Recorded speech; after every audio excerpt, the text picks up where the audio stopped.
So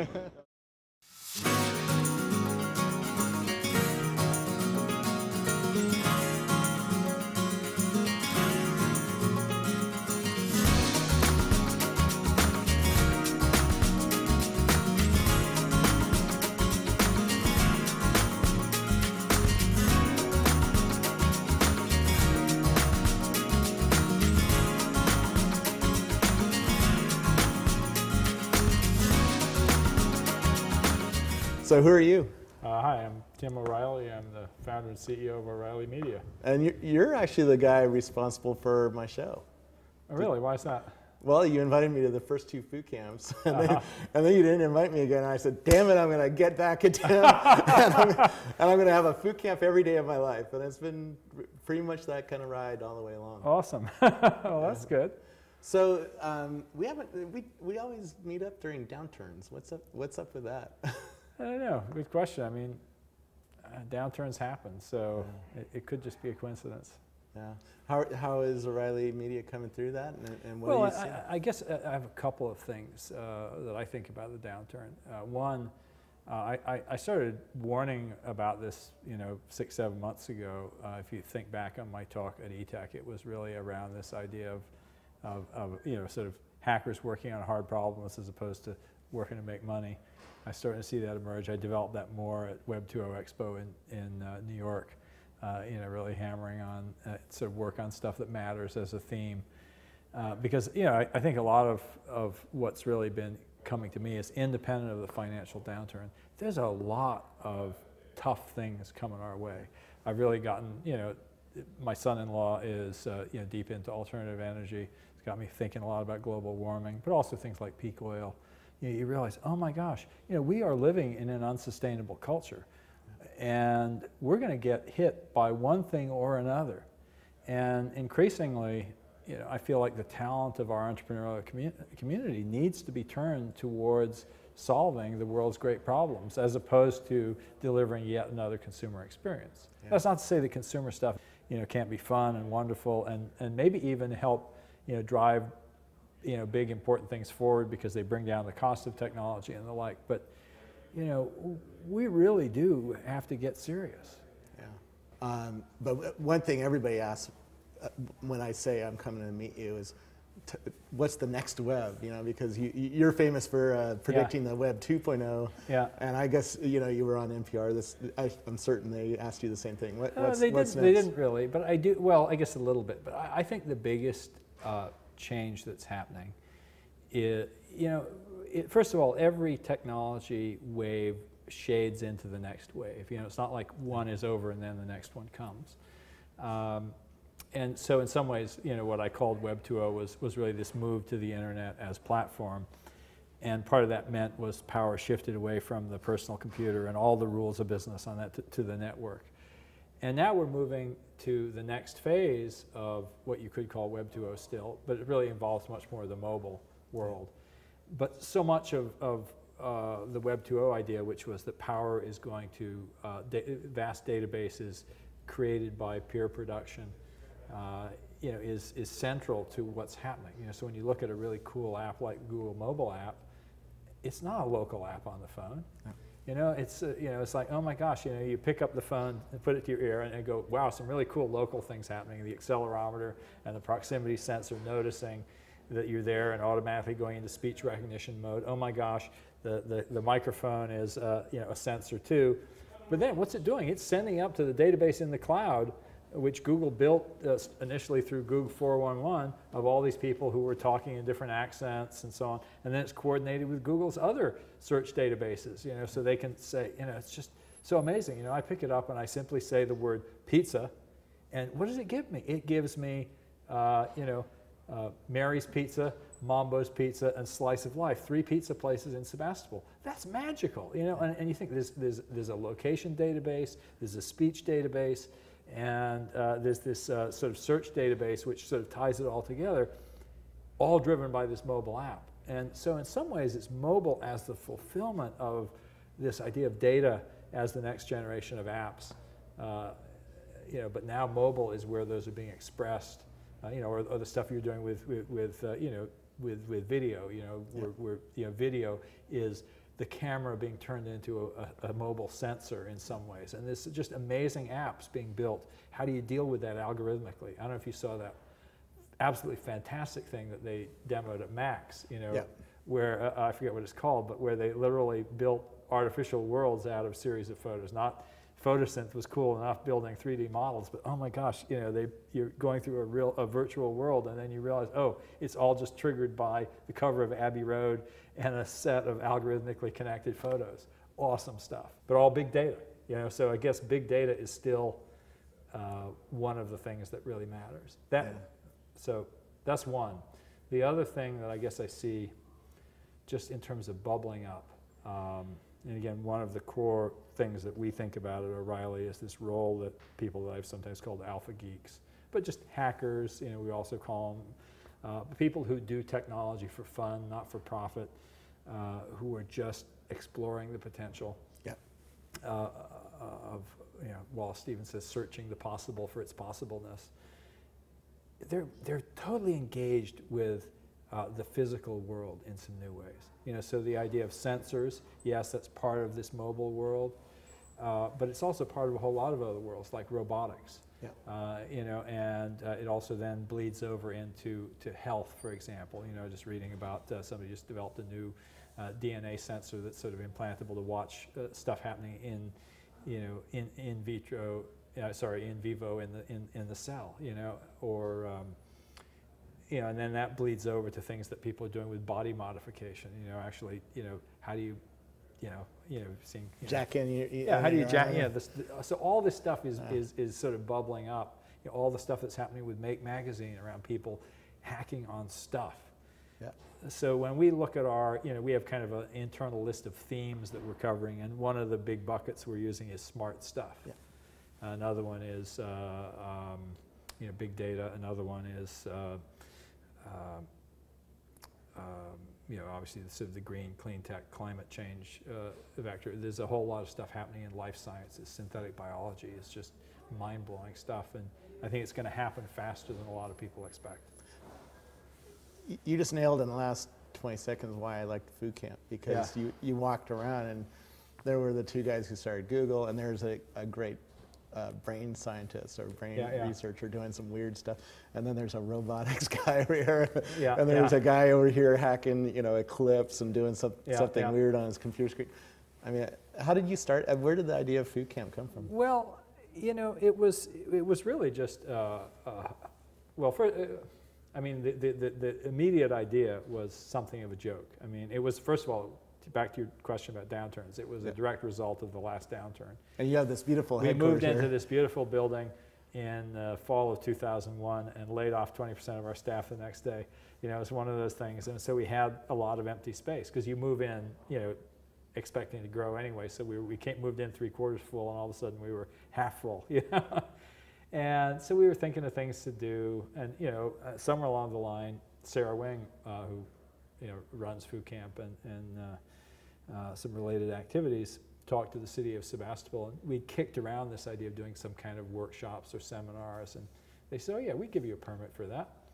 And so she brought it back to me, and we were brainstorming, and you know, one of the things we'd always wanted to do, well, first, I have too many threads to this story, so it's probably a bit incomprehensible. We'd always called a set of people who were our extended network FOOs, Friends of O'Reilly. So it's sort of our internal jargon. And Sarah had always thought it'd be fun to have a foo bar at a party. And so then we came up with this idea of just a geek camp out to sort of celebrate the downturn, bring people together, and have a party, you know, for all these people who contributed to our enterprise without getting paid necessarily. Yeah. And then it was just so amazing that we said, oh, we got to do this again. And it's actually a great way for us to learn, a great way for us to meet new people. And so obviously we continued. The challenge, of course, is everybody wants to come back. Yep. And so Can I come back? we made an explicit rule that we don't want to have the same people back every year, because it makes it uninteresting. Yeah. You know? And plus, you can only put so many people into exactly. You know, so we have thousands of people that we'd like to have, And we branched out by creating multiple foo camps. I mean, I think, so we have a science foo camp that we do now with Nature and Google. And you have them all over the world. I met people in China who were at your we did one in China. We're doing one with Microsoft on the East Coast in the spring. That should be pretty interesting. And we try to reach out to different communities. We've done some vertical ones as well. We did one, for example, on the social graph. We did another one specifically on collective intelligence. But were you surprised that bar camp started out of because the bar camp started from a group of guys who couldn't get into foo camp? And they said, we're going to, just like I did with my show, we're going to get back at 10, we're going to do our own thing. Well, I mean, I have to say, first off, it was sort of may have started as want to get back, but we went, oh, great idea. I mean, I'm a great supporter of bar camp. Yeah. I do think that there's a difference, though, between an event where you say anybody can come and one where you do have, invitations. And it's not to say that one is better or worse. I think bar camp is really incredible, but there's certainly people who, I won't name names, but who say, oh, foo camp is bad because it's exclusive. But it wouldn't work. I mean, if anybody, it was just whoever showed up. I mean, it's the fact that we do, in fact, curate it. And we say, oh, it'd be really great if this guy and this woman met. It'd be really wonderful if we could get, these top people from this company and these top people working on the same thing from this company to be in the same room at the same time. So we go out there and we explicitly, try to mix it up. It's just sort of like when you're putting together a cocktail party or a dinner, let's say a dinner, you wouldn't just say first 10 people who show up get to be here, or you wouldn't say, all comers and oh my God, there's 1,000 people here. You say, I'm going to invite, a dozen people who will have a great time together. I wanted to film this in the kitchen, but there was a machine there that was making too much noise. But I remember that first night when I arrived, the first foo camp. We had no expectations of what this was going to be like. I arrived with my son. I thought, camp, bring my son, camp out for a little while with a bunch of geeks. I had no idea what it was going to be like, right? Well, none of us did. and we were hungry because it was 11 o'clock at night when we arrived and not much was going on. And we said, is there any food around? Somebody said, oh, there might be some food in the kitchen, and we went in there and there was a box of apples, so we sat down and started eating apples. And then a vice president from AT&T walked in, and we were having an interesting conversation. I forget his name. And then Linda Stone walked in, and Yossi Vardi, who started ICQ, walked in. Linda Stone was an executive with Microsoft and Apple. And Yossi Vardi walked in, and then the two guys who started Google walked in, and you walked in. And that was my first. If I remember, Sergey was juggling water bottles. And that was my first experience, and I was like, whoa, this is interesting. There's an interesting conversation that you can't have in most other places, right? Yeah, and I don't know that it. I mean, and it's truly amazing. Like with Science Foo Camp, that's another thing. I guess we've consulted with a few companies who have tried to emulate Foo Camp, and the biggest advice we give them is you got to go for the right people. It has nothing to do with titles, So I won't name the company, but they were sort of they invited the heads of all the departments, and we go, no, what's so amazing at like the Science Foo Camp is a scene of Nobel Prize winning Astronomer Royal of Britain, and he's and we have this techniques where people go up and they put their proposed talks on a whiteboard. And some people say, oh, you could have a much more disciplined process where people nominate them, and but part of it, and that's the more traditional open space approach. But we actually like the chaos of Foo Camp, because here's this image for you. Here's this 70-year-old Nobel Prize winning Astronomer Royal of England, and he's elbowing his way up to the front to get his talk up there, along with some unknown hacker and some grad student. These are people who would not meet. And you break down the hierarchy in that way. So there's Sir Martin Rees, and he's like not treated like he's king of the world. This guy who's this unknown, or this woman who's this unknown is his peer in that context. And that's, I think, a wonderful thing that we try to do as well, break down hierarchy. One of my favorite talks there was yours, where you explain what's happening in the book industry, because you have a variety of titles across the industry, and you get to see the sales numbers from those titles. So you know the hot trend that's coming up for you know, the language that's getting hot. Is Ruby on Rails hotter than you know, C# or whatever? And what are you seeing right now in the industry? Well, I mean, I think you know, we collect a number of data sources, not just books. We also spider all the sort of job data. Most sobering thing you see, of course, is the number of jobs that are posted on all the online job sites is dropped below the level that it was in 2005. So, you know, so it fell off precipitously in the second half of this year. But it really started falling at the end of the first quarter. So it was pretty evident in the job data early on. So I think, you know, a lot of what we see right now, I mean, that we're in a little bit of a hiatus where I think people don't quite know what's next. Yeah. You know, if you look at some of the titles that are being most successful, they're not traditional, oh yeah, here, like Ruby on Rails, you know, back 3, 4, 5 years ago, you could really see that was hot. And certainly you can see that the iPhone is hot, you know, so books on iPhone programming or the like.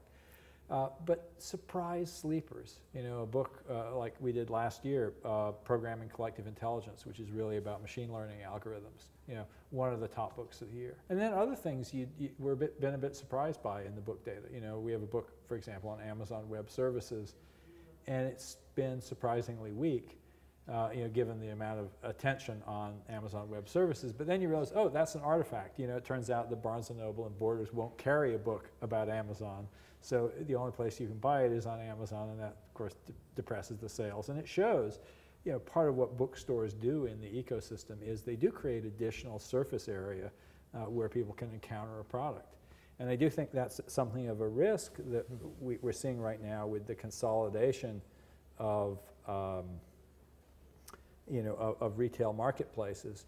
Yeah. We haven't necessarily created new forms of surface area. You know, I often say, you know, retail is a lot like the alveoli in your lungs. They exist to create surface area for oxygen exchange. And I think that, you know, one of the reasons why new services like Twitter are so important, they're stirring up, getting more oxygen into the system because there's more points of contact. Yeah. You know, you can consume, you know, more information in that short form than you could, you know, reading Google Reader. Reading Google Reader, you know, you just can't keep up, you know, whereas Twitter, you know, it's now been optimized for something that's, you know, can carry, you know, so I guess you could say Twitter is the hemoglobin of the idea sphere now. You know? Oh, so what's friend feed then? I don't know. You know, you and I disagree about friend feed. I like the idea of it, and you certainly use it very powerfully. What I struggle with on it is you know, if I could just have the service aggregation aspect of friend feed and not have the comments, I'd be much happier because I can't really engage in that many comments. I mean, you know, this isn't my full-time job doing. Even Twitter is really, you know, obviously you see I'm spotty. There's times when I'm totally, you know, fire hosing Twitter, and then there's other times I'm gone for a day because, hey, I'm in meetings, I'm running a company. You know? Yeah. We're doing our business plans, we're doing our budgets, or I'm off speaking somewhere, and I actually have developed a bit of a hack where I notice when I'm doing intensive Twittering, I'm too overwhelming, so what I've done is I'll actually cut and paste them into a text file, which I call my tweet queue. And then there's times when I'm on a teleconference and I can just go to the tweet queue and you know, cut and paste one, drop it back into the client, and you know, it's like I want to pass it on. Yeah. So a lot of what I do on Twitter is probably a little different than many other people, although I think the behavior is changing, maybe partly as a result of the way I've used it. I totally agree with you, by the way, and I've told Brett and Paul this, and they're working on it. I want to be able to talk to the database and pull things of value out of it and display those without comments or without likes or without any crap around them, because people find it overwhelming. I talked about that on a show the other day. And if I could do that, they're going to take off. I totally agree, because and that's where there's something also called People Browser, which is sort of a Twitter client, but it's all more than that. It really is a people browser. You know, the same idea, the promise of service aggregation. You know, I still think that we're in this proto phase of the social graph where people still think they can, you know, own their piece of it. Yeah, I mean, Mark Zuckerberg says, oh no, we don't think we can own it, but they don't act like that. They act like they think they can own it. You know, but I said this on NPR this morning. I remember I published a book in 1994 which was purely a directory of email systems, and it was like, this is how you have to convert your email from this system to this system. You know, and 2 years later that book was obsolete, and you know, now it's purely a curiosity. You know, people say, oh, you mean you really didn't have one standard universal email syntax? And I think people are going to look back and say, oh my God, I cannot believe that, you know, you were only on Facebook, or you were only on, you know, Twitter, or you're only on MySpace, or you're only on Ning, or you're only on LinkedIn. You know, and this whole idea that, you know, this whole ridiculous thing when they send you a message and you have to go to the service to read it. It's like, man, this is like, didn't these guys study AOL? You know, didn't they see what went on that ultimately open trumped? And aren't they trying to get ahead of that instead of, you know, waiting behind it? And so I think that we will, in fact, get there. I don't know who will have the breakthroughs, but that's where I think, you know, friend feed is totally important. So service aggregation of all the places and all the people that I know and the contacts that I use. Yeah. The other thing I'm really still waiting for in the social networking sphere is a kind of personal CRM app.